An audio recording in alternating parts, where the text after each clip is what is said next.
Welcome to Battletested with Tanya Acker.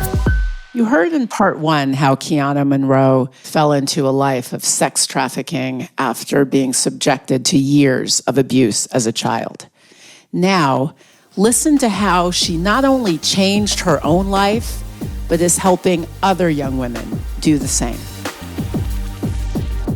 You are in this situation for 3 years.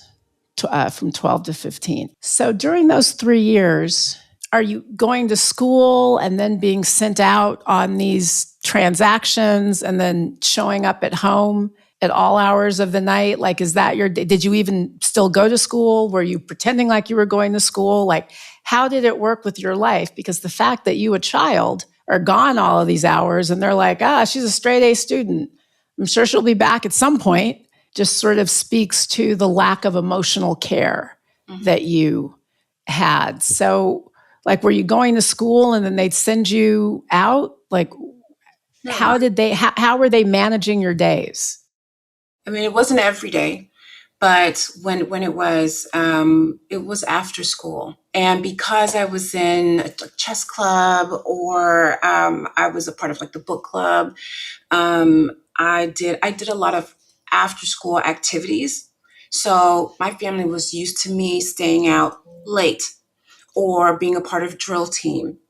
And that So they were like, she's up to something. I mean, she's got some practice, something, some club, some rehearsal. They, I guess, didn't think too much of it. How do you get out? Actually, I was hidden. Unfortunately, it wasn't an easy like a escape. I just made the decision to just go. I came home one night and it was very late. And here's the thing about that is I would be gone for hours. I would not come home until 6, sometimes 7, 8. And they just assumed that I was in an after school program, or they assumed that I was just out with my friends.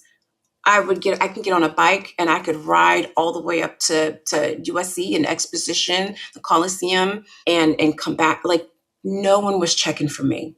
And to me, the issue with that is because I was a straight A student and because I had achieved so much, I wasn't checked on. Like, what harm can she do? She's still getting good grades. She's doing really well in school. There's no need. There's no point. Coming home late at night and my grandmother was awake. And then that just so happened to be the night that she's like, where have you been? Why are you coming in late? And I'm like, well,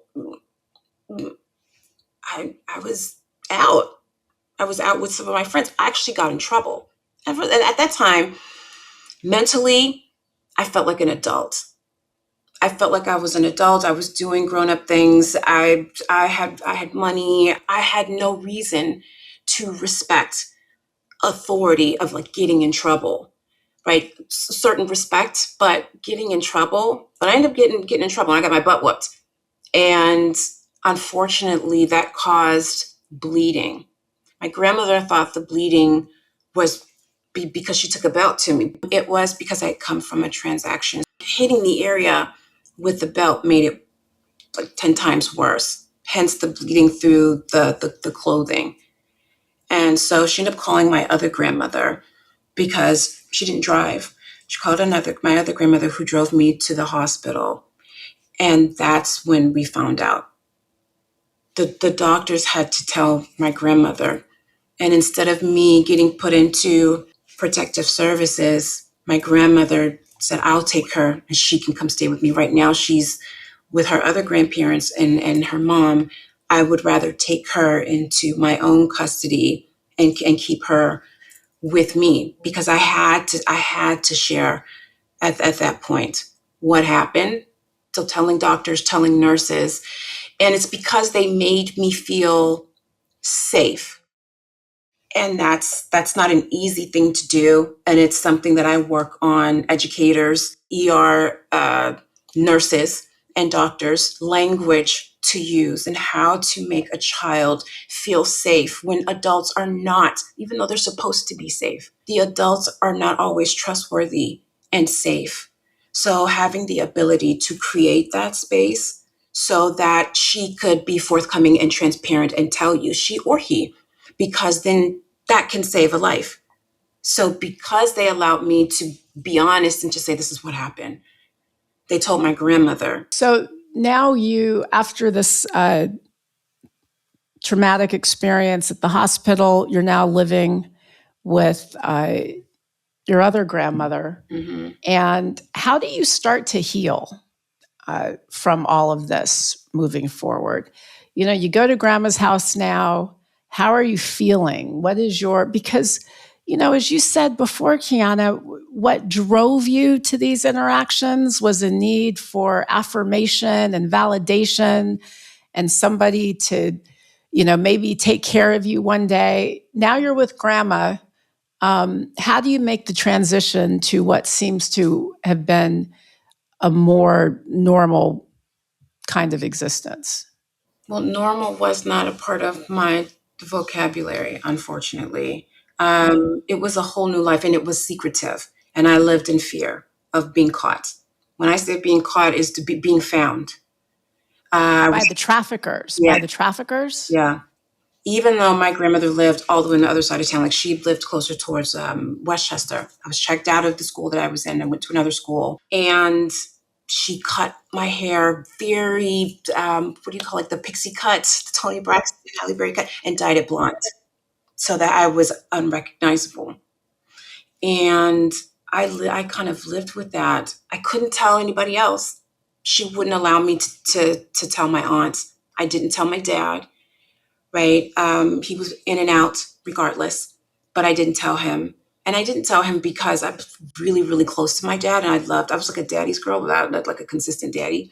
And I did not want to tell him that because I didn't want to bring shame and I didn't want him to be ashamed of me.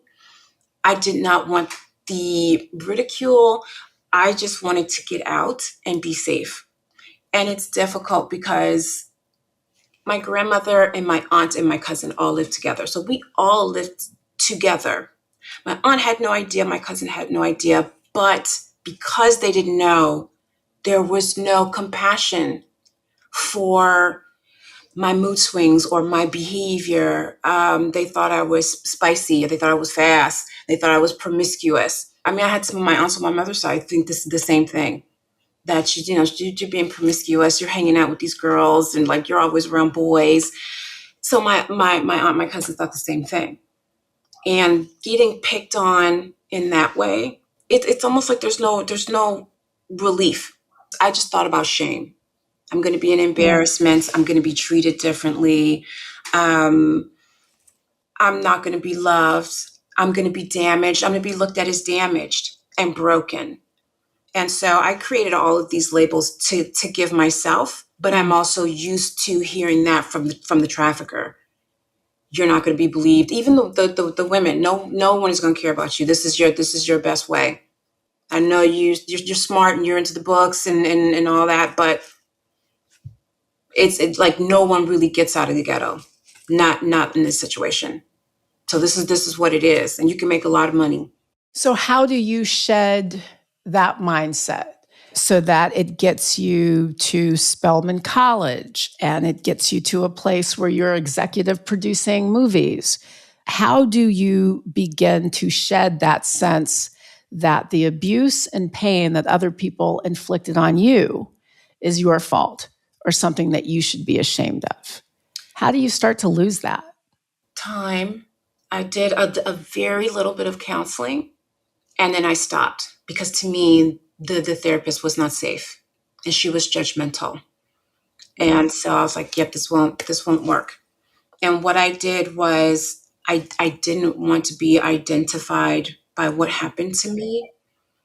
And so I used my achievements and accolades. I was just like, well, I have to push towards success. This is my opportunity to leave. I can leave. And I ended up getting my very first boyfriend, who helped me figure out college applications and all of the different schools and different options and different like academic options that I had. I had a lot of teachers that believed in me as well, and they knew I was a really good student. So some of those teachers were also my saving grace when it came to believing in myself. But it was more of the suppression. It was, this cannot be what I'm known for. Like, I don't want people to know that this has happened to me. I only want them to know that I'm smart and that I've become something different. Whatever I was told, this is all you're going to be, it was a desire to prove people wrong and to be identified as something else. It wasn't healthy either at the time, but that's the drive. That was the drive and the mindset.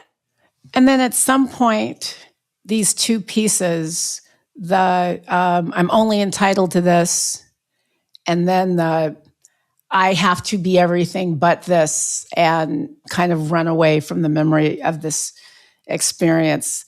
Mm-hmm. At some point, you kind of become something else when you start volunteering at your son's middle school, and you start to see in some of these girls the same emptiness and lack and feeling of not being worthy that you had. Mm-hmm. And then you start these two great organizations. Talk about starting nonprofits that were so directly related to what I have to imagine were the most painful experiences of your life, Keyonna. It was not my first intention. It really wasn't. I went for career day, and I saw a lot of the girls and a lot of the kids, and I talked to them about school, and it doesn't matter where you're from. You can be anything if you believe in yourself and, stay surrounded by the right group of people, because your group of friends can either steer you in the right direction and support that, or they can steer you in the wrong direction. And it was the feedback that I got from the kids. They were like, "Oh, Miss Keyonna," Christian's mom. "Oh, Christian's mom. Oh, Miss Keyonna, are you going to come back? Are you going to come back? Are you going to come back and visit? Are you going to come do this again?" Right. So the need for me to come back, and some of the things that I talked to them about, which I had to bring my own level of relatability to it. Doing that over and over and over, and coming back and talking to the girls, and they felt like, "I have to tell you something, but you can't tell anybody. This is kind of what I'm going through. Can I get your advice on something?" I started feeling more fulfilled going to the school, and I was using up all of my vacation time, my sick days to go to the school. I mean, it's beneficial because of my son's school, and I was very involved regardless. But now I'm not just going for, my son. It is going to be an advocate for other kids. And it started with being an advocate for a few kids, just with the principal and the academic leaders there, because some of the kids were just going to detention. They're just being sent off to detention. And two of these girls, I'm like, I know them. One went to Christian's elementary school, and the other one was a really good friend of his. I'm like, why are you guys in detention? Why are you in detention? And come to find out, detention was the easiest way to get out of bullying, because one had a bully during homeroom. So putting herself in detention was her way of being safe. And the other student, she was in detention because she was never dressing, and it was a uniform school. And come to find out, they just didn't have money for uniforms. And when I talked to the dean, I was just like, I want you to give them a pass and let them go. And I promise you they won't be in here anymore. And I told him what was going on. And he said, I would have never known. I said, I think you should take time to get to know the kids instead of just writing them off. Really having conversations, like teach the teachers how to have conversations with them, because you can make a really big difference in their lives and what happens to them, because kids carry around sometimes 7 layers of baggage before they get to school. And I know that because I carried layers and layers of my own stuff. It sounds like with some of these young women, you were really kind of like an advocate for them, a go-between, and somebody who saw them and heard them, and also somebody who they felt safe sharing some of their own stories with. And so that's what led you to start Pretty to Me? Yeah. After a while, I felt like, you know what? I'd rather spend more time here making a difference. And it took one final kind of big change. They gave me the homeroom and said, Keyonna, you can come up here anytime you feel like it, because you're kind of changing the dynamic of the school. You're changing the girls. You know, the boys will stop fighting if the girls say so, but it's hard to get the girls not to fight, or not to, to calm down faster than the boys. And because they have a sisterhood, and there's this safe space that we have, and I enjoyed it. I felt like, I don't have any daughters. This is going to be great. All I have is a son. I would bring chocolate stuffed croissants and some like Starbucks hot chocolate, and we would come in and kick off shoes, right? And there's no, oh, Miss Keyonna, I want to be like you. Nope. You want to be like yourself. Working in television, being honest about what goes on with TV, and that unscripted is really scripted in a lot of different ways, and not to look at TV and attempt to look at that and say, I want to be just like that. Right? You want to be the version of who you are, and understand the difference between entertainment and real life, but also giving them a little bit of hope, and saying, I grew up like this. I grew up over here. My life wasn't easy. I didn't have, it's relatability in somebody that, oh, well, she works in television and she's so cool, but she went through this and she went through that. And making it mandatory, certain things that I really wish I had at school, trying to build that with girls. Walking into the class, it's mandatory that you pay someone else a compliment, but it's also mandatory that you learn how to accept the compliments. And believe it or not, it was easier for them to give compliments than for them to accept and believe that those compliments that these girls were telling them were true. Because outside of that room, they're being told all kind of things. And having that sense of safety, and they don't have to be anything other than themselves in that classroom, is all they needed. Now, it's like having a group of best friends or sisters at school. Nobody's going to really bother you. You just be yourself. You feel safe. I started having teachers say, can I just send her to the homeroom? I think she would really benefit of going in there. So at that time, I just wanted to create a space where kids can unload, right? It is an in-person way to express mindfulness, to learn how to take a load off, what's going on with you in school, what are some difficulties, how can we help one another, how can we support one another, and create a bond. Just create a bond and be an advocate in the middle. I didn't have that. I didn't have anybody in the middle who could advocate for me. So I kept a lot of things bottled in. And some kids would just volunteer. Can I come sit in your classroom because one of their friends was in there? I've had some teachers say, I think she would benefit from going into like your homeroom, because these girls are like talking about all kind of like interesting things. That level of safety, I felt like, okay, this is not a program as of yet. This is just a space, right? So that they can have fun in a safe space and learn and unload. The interesting thing is I would have people come and visit and come with me like as my guests, whether people that worked in film and in television that would pop up, and I'm just like, just be yourself and come talk to the girls, because I wanted them to see real life, right? I wanted them to know safety. I wanted them to understand the dangers that were out there. I wanted to understand picking your friends, right? And making sure you know who you are. If I can teach them how to go out into this world and protect themselves and protect one another, because pedophiles look for the body language. And it's something I can notice and I pay attention to as I help a lot of law enforcement and organizations, when it comes to rescuing, what to look for, what to pay attention to, the language, body language, whether it's verbal communication or nonverbal communication.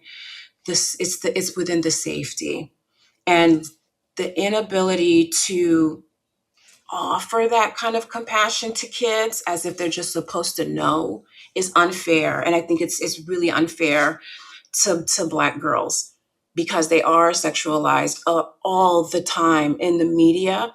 And it's almost like they're expected to, they get robbed of their childhood. They don't get an opportunity to be kids. They have to carry all of this pressure that's going on in the world. And then you don't even know what's happening outside. When you get them to change their belief systems about themselves, their mindsets, when you build their confidence, right, and they have a sense of self, and they feel like they belong, not because they have to perform, but because they can be themselves, it always reflects in their academics. Always.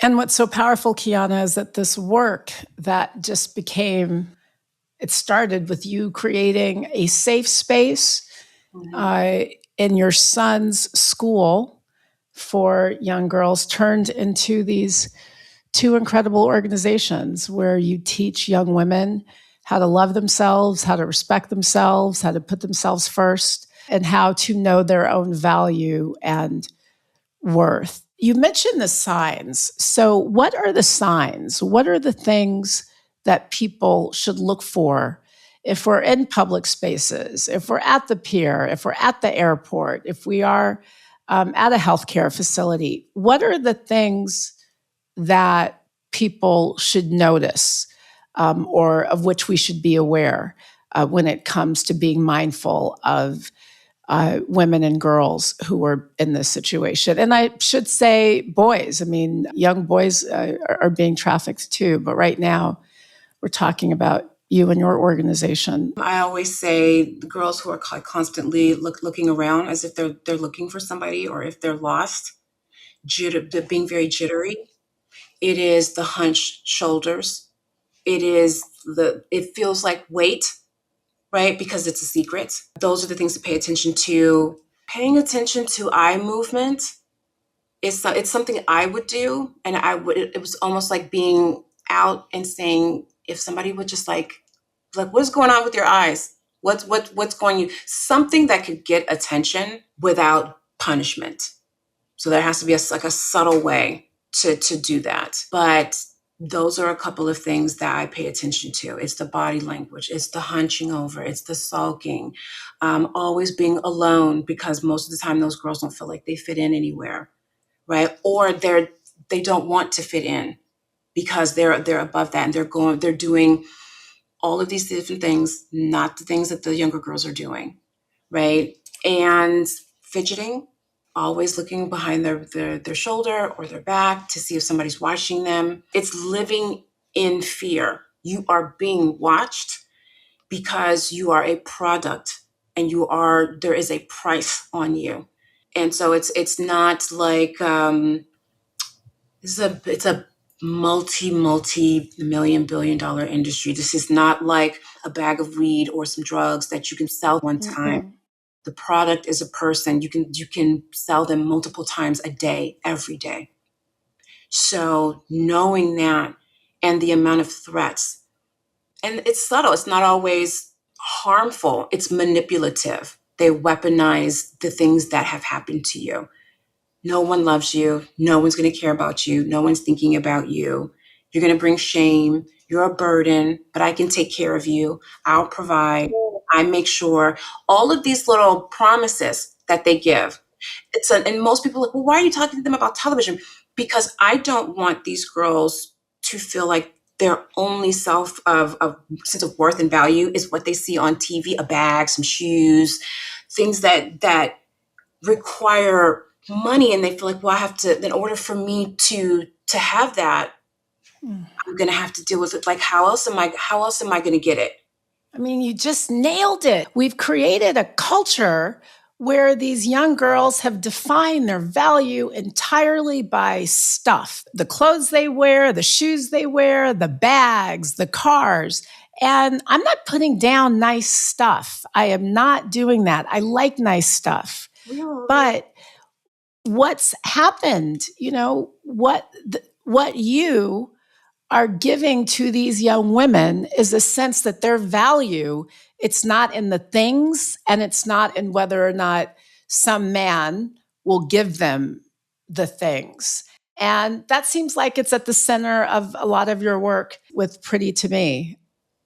It is. So well done. And you've used, God, such pain to create such an incredible space for people, and you're saving lives, and you're going to keep saving lives because of your work for these young women. We're both in LA. We're both from LA. We both live in LA. And what is striking is what parts of the city that are very, very familiar to me, what parts of this city trigger you.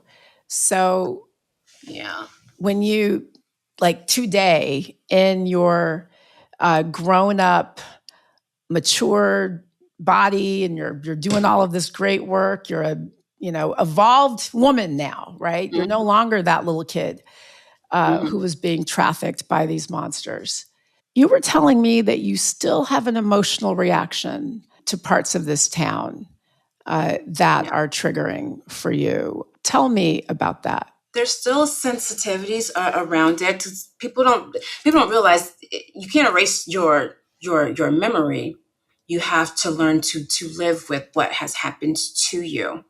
And certain areas, there are stories in those areas that are harmful. Hollywood Boulevard, right? Avenue of the Stars. And usually you see a bunch of tourists there. However, I can go there right now and I can see who's being trafficked. Avenue of the Stars. You said Avenue, and I want people to put it in context. Avenue of the Stars is a part of, it's a street and a part of Los Angeles called Century City. Lots of high rises. I used to work there. I have taken a number of depositions at office buildings up and down those blocks.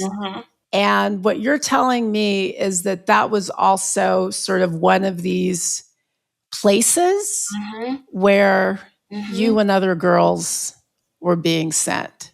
Yep. There. If you go there, do you know it's always busy?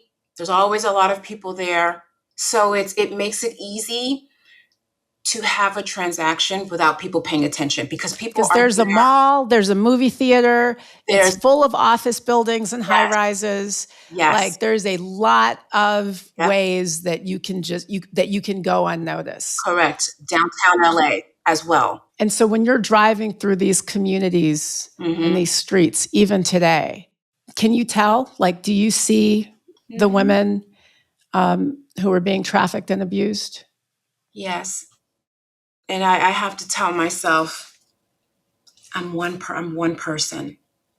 I'm one person, and I can't really let my pain drive me, because if I had it my way, I would save everybody. The whole point of having this organization and having the locations and the centers in 11 different countries is because I'm trying to be this advocate globally as much as I can, and each one teach one if possible. So going to Long Beach and working with organizations there so that they can see what I see and they can help. And then working with those like in San Francisco, or going to Yale and having this conversation with law enforcement there, or New York or Baltimore or Dallas, Vegas, which was very difficult because the fake IDs that these girls are being given. It's sensitive. It's never gonna go away. Sometimes it depends on the season, but if I'm driving by a certain area, I'll get a flashback, and that's kind of what it is. And I have to learn to teach myself how to allow myself to be with that, sit with that, and let it go through me, not cause my nervous system to kind of go out of whack, but understand that I am safe. My own inner child is safe. I'm okay. I have control over my surroundings. And this is something that happened to me. I don't identify by that, right? It's something that happened to me, and using something that happened to me to be able to help other girls, other young women, especially college age girls who are going to college for the very first year and not understanding drinking and sitting your drinks down. What does consent look like? And it's not just girls. I want to point that out too. I've worked with Urban League and 100 Black Men plenty of times to work with the boys and do co-ed courses and workshops about consent, about what's okay, what's not okay, respect, right? Compassion, cognitive empathy.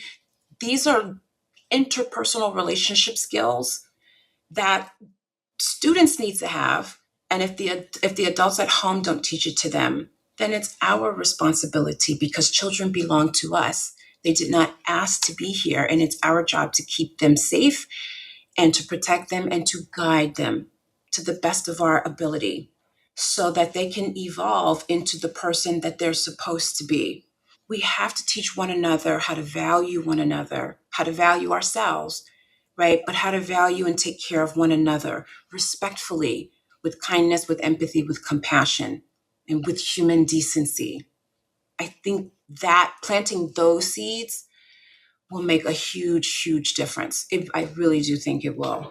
I just want to shift gears briefly before we leave, because you're also the executive producer of the 2024 documentary, A Time to Yell, which tells the story of the 2017 Charlottesville protests and the Unite the Right protests that were started in response to taking down a lot of the Confederate monuments and the like.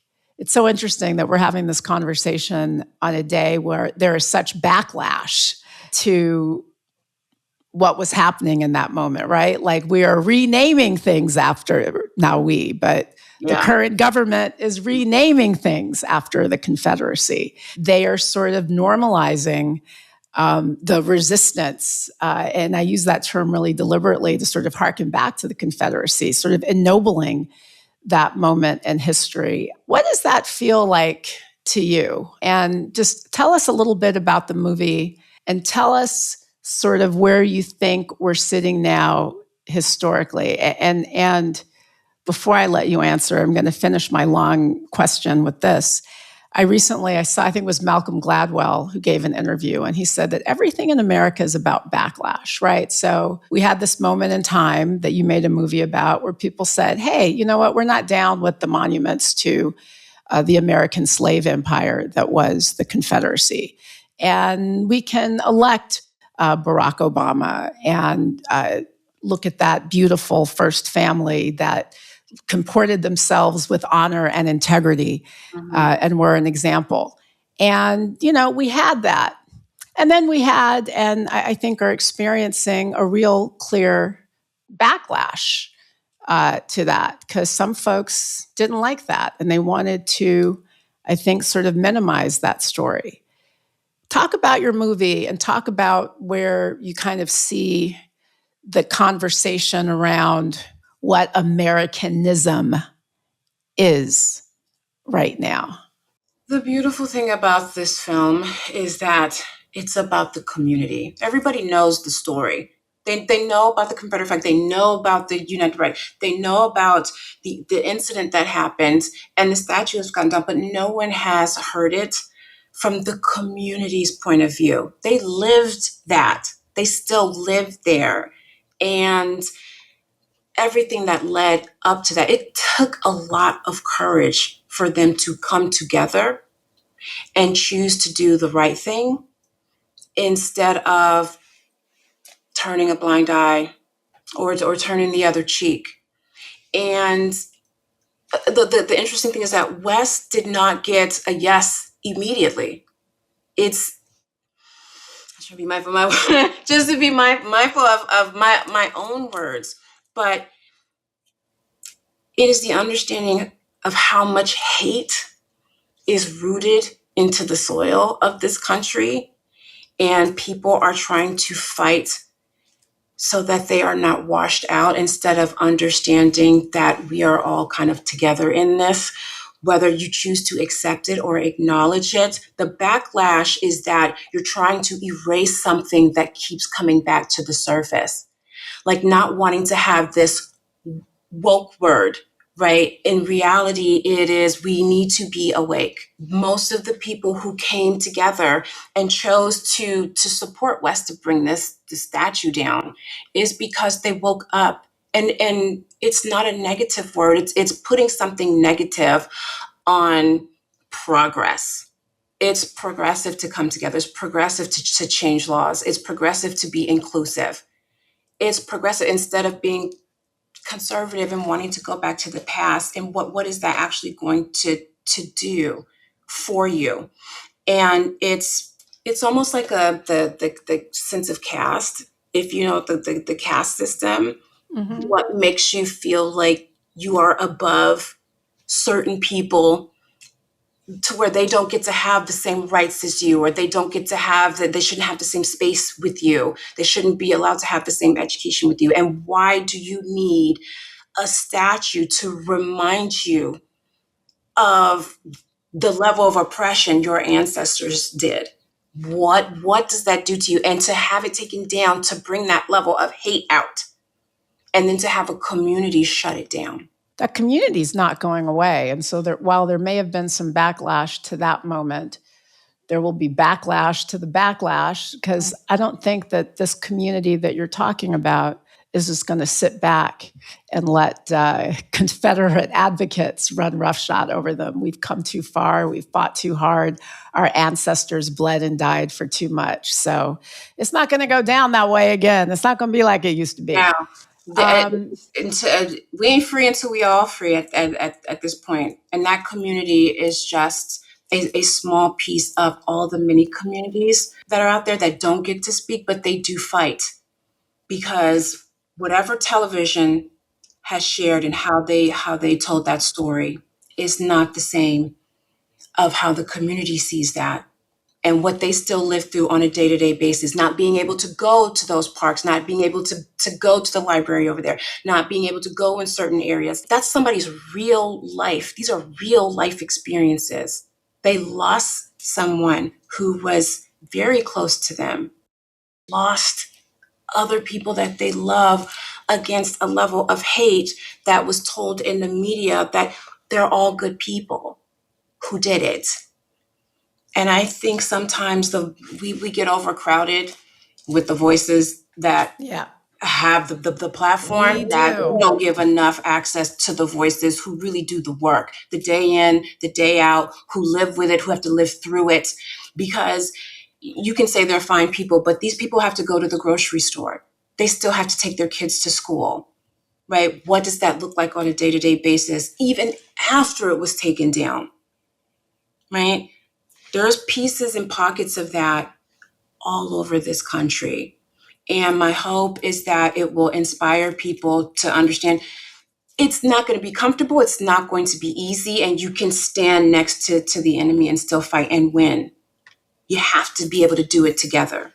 Keyonna Monroe, your story, your life, your work is really an inspiration to me. And I think it's going to inspire a lot of people who hear and listen to you. I mean, to take what you lived and to turn it into something that allows young women to feel present and positive and supported, and to tell the stories of our nation's continuing history, because America's history is still happening. We're a work in progress, not done, is really just remarkable. I'm honored with the time that you spent with me, and thank you so much for sharing your story. Thank you for having me. Hopefully it makes a difference, not in just the part of the documentary, but for parents who have kids, right? And understanding that you still have to kind of tackle your inner child, because adults make a lot of these decisions, and you have to be safe within yourself. And when you're disconnected from yourself and you're operating out of fear and these belief systems and looking for validation from external sources and repeating the cycle, repeating these patterns, right? You're just going to suppress the ability of changing a life and saving a life, and even changing and saving your own. And you don't deal with your stuff. This is why I say life matters. Loving yourself first matters. It matters, because whatever you have not put into yourself, you don't have it to give to others, and that's including your kids. And you project your own pain onto your kids. And I think growing up in a household where pain was made normal, trauma, sexual assault was made normal, right? It takes the healing of oneself and the honesty and the acceptance and the awareness to say, you know what, I want to do better. I can be the change and do something about it. The adults play a really big role. And that's how we're going to change the next generation, with the adults working on their own inner child. Well, you're changing it right now. So thank you, Keyonna. And thank you again for being here. Thank you for having me. Until next time. Until next time.